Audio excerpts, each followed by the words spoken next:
Hi అండి. Welcome to Ashu Bunny thoughts. ఈరోజు భగిని హస్తభోజనము. భగిని హస్తభోజనం అంటే సోదరి చేత సోదరుడు భోజనం చేయడము.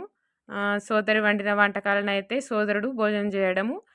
ఇలా చేయడం ద్వారా సోదరునికి అంటే అన్న గాని, తమ్ముడు గాని వాళ్ళకి ఆయుష్షు పెరుగుతుందని, అపమృత్యు భయం తొలగుతుందని పురాణాల్లో అయితే ఉందని అంటారు. నాకైతే పూర్తిగా తెలియకపోయినా మేమైతే ఇది 6, 7 ఇయర్స్ నుంచయితే సెలబ్రేట్ చేసుకుంటున్నాం.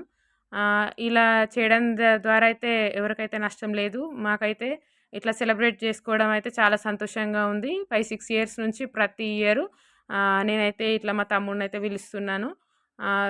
ఏ దీపావళి తర్వాత వచ్చే ఈ భగిని హస్త భోజనం అనే ఈ కార్యక్రమాన్నయితే మేము ప్రతి ఇయర్ చేసుకుంటున్నాం.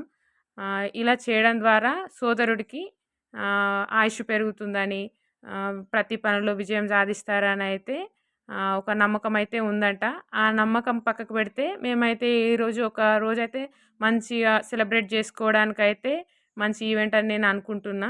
అందుకే ప్రతి సంవత్సరం అయితే పిలుస్తా. సోదరుడికి మంచి జరుగుతుందంటే ఏ సోదరైనా పిలవకుండా ఉండగలదా? అందుకే నేను గూడా ప్రతి సంవత్సరం అయితే పిలుస్తున్నా. ప్రతి సంవత్సరం వానికి ఇష్టమైన వంటకాలతోనైతే భోజనం తయారు చేస్తున్నా. ఇట్లా భోజనం తయారు చేసి వానికి నచ్చిన వంటకాలైతే నేను వడ్డిస్తా. ఈ ఒక్క రోజనే కాదు, ఎప్పుడైనా ఏ ఫంక్షన్‌కెళ్ళినా వాడు నాకు తినిపిస్తాడు. నేను వానికి తినిపిస్తా. వాడు మా ఇంట్లో చిన్నోడు. అందుకని వాడి మీద అంత కేరింగ్ ఉంటది నాకు. తర్వాత స్వీట్స్ తోటైతే ఇలా సెలబ్రేట్ చేసుకున్నాము. సోదరికైతే సోదరుడు వచ్చేటప్పుడైతే ఏదన్నా ఒక గిఫ్ట్ తేవాలనైతే ఉందంట. ప్రతి సంవత్సరం వాడు ఏదో ఒక గిఫ్ట్ తీసుకొస్తాడు. ఈ సంవత్సరం కూడా తీసుకొచ్చిండు. స్వీట్స్ తోటైతే ఇలా సెలబ్రేట్ చేసుకుంటున్నాం.